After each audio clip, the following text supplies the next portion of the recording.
नमस्कार, मी पंजाब डक हवामान अभ्यासक मुक्काम पोस्ट उगडी धामणगाव तालुका शेलू जिल्हा परभणी. आजपासून सर्व शेतकऱ्यांसाठी एक माहिती म्हणून सांगत आहे. तर काय झालं, अचानक पाऊस पडला, कधी गारपीट आली, उन्हाळ्यात पाऊस आला, पावसाळ्यात पाऊस आला, हिवाळ्यात पाऊस आला.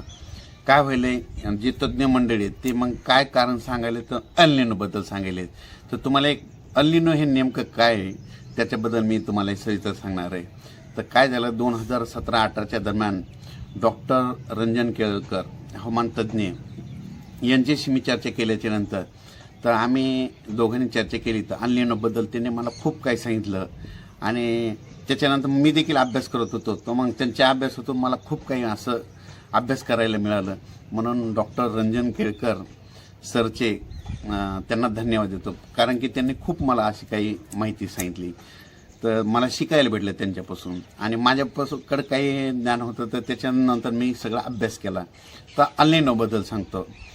एल निनो आणि ला निना हे दोन मुळातच स्पॅनिश भाषेतील शब्द आहेत.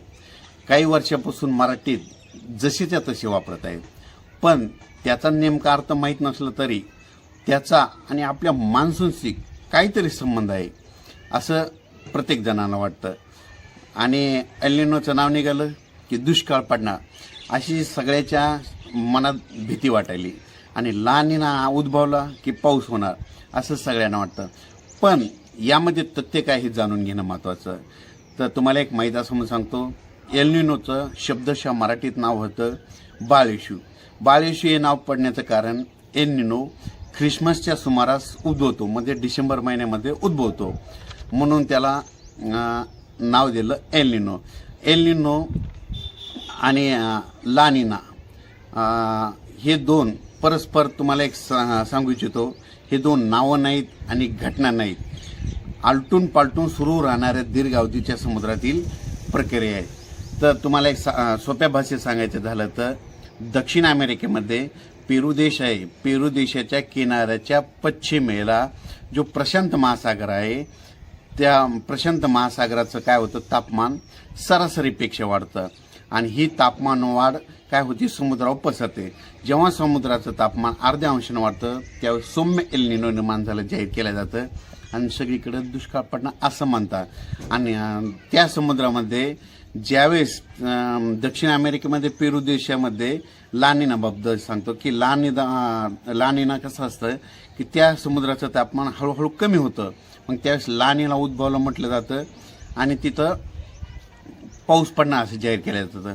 पण इसवी सन 1617 शतकात जे त्या समुद्रामध्ये जे मच्छीमार करत होते, कोळी समाज, मग ते कोळी समाज मच्छीमार करत असताना समुद्रामध्ये फिरत असताना कधी कधी काय झालं की त्यांना त्या समुद्राचं पाणी तापलेलं जाणून आलं आणि त्या पाणी तापल्याच्या नंतर समजा उष्णता तापमान वाढल्याच्या नंतर त्यांना त्या वर्षी त्यांच्या भागात म्हणजे दक्षिण अमेरिकेमध्ये पाऊस झालेला असं दिसून आला.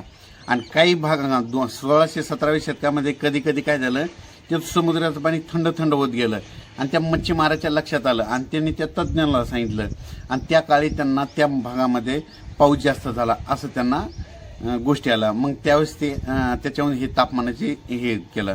पण तुम्हाला एक माहीत असं म्हणून सांगतो. एल निनोबद्दल सांगतो ला निना, म्हणजे पण हे दोन शब्द लोक एकच वापरतात. तर एल निनोबद्दल सांगायचं झालं तर तुम्हाला सांगतो, दक्षिण अमेरिकेमध्ये पेरू देशाच्या समुद्राचं काय होतं, तापमान अर्ध्या अंशानं वाढल्याच्या नंतर सौम्य एल निनो निर्माण झालं जाहीर केलं जातं आणि त्याच्यानंतर त्या समुद्राचं तापमान 1.5 किंवा 2 अंशानं वाढलं तर अतितीव्र एल निनो निर्माण झालं जाहीर केलं जातं आणि जगामध्ये दुष्काळ पडणं असं म्हणतात. आणि त्याच्यानंतर आता ला निनाबद्दल सांगतात. ला निना नेमकं काय, ला निनाचं मराठीतून नाव होतं सुकन्या. तर ज्यावेळेस ला निना दक्षिण अमेरिकेमध्ये पेरू देश आहे आणि पेरू देशाच्या किनाऱ्याच्या पश्चिमेला त्या समुद्राचं पाणी म्हणजे तिथलं तापमान काय होतं, कमी होत जातं, म्हणजे ते समुद्र थंड थंड होत जातो. मग त्यावेळेस ला निना उद्भवला जाहीर केलं जातं आणि पाऊस पडणार असं म्हटलं जातं. तर हे झालं एल निनो आणि ला निनाबद्दल. एल निनो आणि ला निना ह्या दोन ज्या प्रक्रिया आहेत दरवर्षी नाही तर साधारणपणे 2-4 वर्षाला आलटून पालटून उद्भवतात. अनेक वर्षी प्रशांत महासागराचं तापमान सरासरीच एवढं राहतं, मग एल निनो नसतं आणि ला निना नसतं.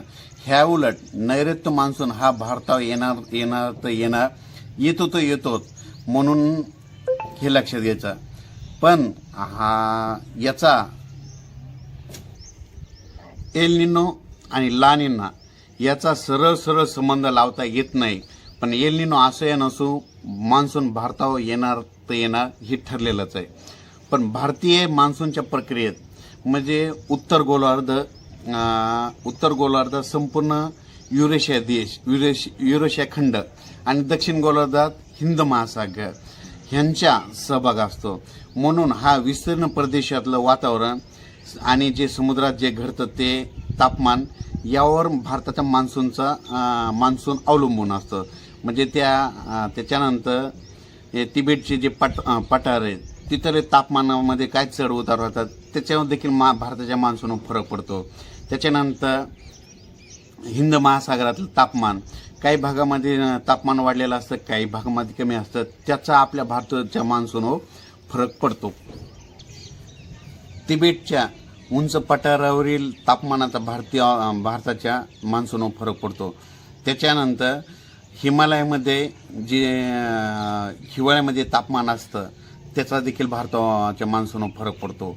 त्याच्यानंतर समुद्रामध्ये म्हणजे मे महिन्या अगोदर ज्या हालचाली होतात म्हणजे तिथलं तापमानाचा चढ उतारून भारताच्या मान्सूनवर फरक पडतो. पण हल्लीच्या काळात काय झालं की पावसाचा नवीन वर्षाचा अंदाज द्यायचा झालं तर सगळे तज्ज्ञ लोक फक्त ते एल निनोलाच घालतात. पण माझ्या मते ते एल निनो एका घटकावर अवलंबून राहणे हे अंदाज सरासरी चुकीचे ठरत आहेत. म्हणून हे तुम्हाला एक माहीत म्हणून सांगतो. काय झालं म्हणजे अभ्यास करत असताना 2016ला म्हणजे काय झालं, थंडी कशी वाहत होती, वारे कसे होते, त्याच्यावरून मान्सून पुढच्या वर्षी कसं येणार त्याच्या ठरत येतं. 2016ला सांगू इच्छितो, अफगाणिस्तानहून हिवाळ्यामध्ये काय झालं, नोव्हेंबर डिसेंबर महिन्यामध्ये काय झालं, अफगाणिस्तान कराची आणि थंडी काय होती ती थंडी मध्य प्रदेश उत्तर प्रदेश अशी गेली होती. तर त्यावेळेस देखील पाऊस कमी झाला. 16, 17, 18, 19 दरम्यान तसं झालं. पण 20च्या नंतर काय झालं, 19-20ला काय झालं, थंडी अफगाणिस्तानहून गुजरातहून काय झालं की जळगाव, खानदेश, त्याच्यानंतर विदर्भातून अशी थंडीची लाट गेल्यामुळं 2000 ह्या 3-4 वर्षामध्ये पाऊस जास्त झाला. आणि 2022मध्ये देखील असं झालं. 2022ला काय झालं, ही जी थंडी होती अफगाणिस्तान, कराची, गुजरात, मध्य प्रदेश आणि इकडे ग्वालेर अशी थंडी गेल्यानंतर 2023ला थोडंफार कमी झाला. पण यावर्षी मात्र परत काय झालं थंडीमध्ये की अफगाणिस्तान, गुजरात आणि महाराष्ट्रामध्ये देखील आता म्हणजे जळगाव, धुळे, निपाड ह्या भागातून चांगली आहे. पण पुढच्या वर्षी देखील पाऊस चांगला होण्याचे संकेत दिसून येत आहे. म्हणजे पुढच्या वर्षी मान्सूनचा अंदाज जर बांधायचा असला तर फक्त एल निनो हा घटक एकच घटका अवलंबून आता माझं सगळ्यांना म्हणणं आहे. एल निनोचं तसं नसतंय. तुम्हाला एक माहिती असं सांगतो, जी अचानक जी गारपीट व्हायला, अवकाळी पाऊस व्हायलाय, अचानक गारपीट, अवकाळी पाऊस, हिवाळ्यात पाऊस, उन्हाळ्यात पाऊस, पावसाळ्यात अतिवृष्टी, ढगफुटी, हे जे घडतंय याला फक्त तुम्हाला सांगतो एल निनो कारणीभूत नाही, तर त्याचं कारण आहे पृथ्वीचं वाढतं तापमान. आणि हे तापमान वाढत असल्यामुळे भविष्यामध्ये प्रत्येक महिन्यातून एकदा पाऊस येणार आहे. म्हणून त्याच्यासाठी हे भविष्यामध्ये हे तापमान कमी करावं लागणार आहे. आणि मग तापमान कमी करायचं असेल तर भविष्यामध्ये झाडं लावावं लागतील. झाडं लावा आणि पृथ्वीचं तापमान कमी करा. परत एक सांगतो, मग तुम्ही प्रश्न विचारता झाडं नसली तरी पाऊस पडतो का? तुम्हाला एक सांगू इच्छितो, झाडं नसले तरी पाऊस पडतो, पण पाऊस असा पडतो जगातून पाणी ओतल्यासारखा. जितकी झाडं जास्त तितका पाऊस रिमझिम पडतो. तुम्ही बघा पुणे, महाबळेश्वरकडं तिकडं खूप झाडं येतं, पाऊस रिमझिम पडतो. आणि विदर्भ, मराठवाड्यामध्ये आपल्या भागामध्ये काही नांदेड इकडल्या भागामध्ये झाडं नसल्यामुळं पाऊस अतिमुसळधार व्हायला, अतिवृष्टी होती. म्हणून भविष्यामध्ये झाडं लावावं लागते आणि या पृथ्वीचं तापमान कमी करावं लागेल. जोपर्यंत तापमान कमी होणार नाही तोपर्यंत ह्या नैसर्गिक आपत्तीला सगळ्याला तोंड द्यावं लागेल. उन्हाळ्यात पाऊस, हिवाळ्यात पाऊस, पावसाळ्यात अति पाऊस, त्याच्यानंतर महिन्यातून प्रत्येक महिन्याला समजा पावसाळा. म्हणजे एकमेव असं भारतच असा आहे, असा देश आहे की भारतामध्ये 3 ऋतू आहेत. कारण की काय झालं, आपली पृथ्वी जी आहे ती म्हणजे अशी झुकलेली आहे, त्याच्यामुळे आपल्याकडे 3 ऋतू आहेत. असं दुसरं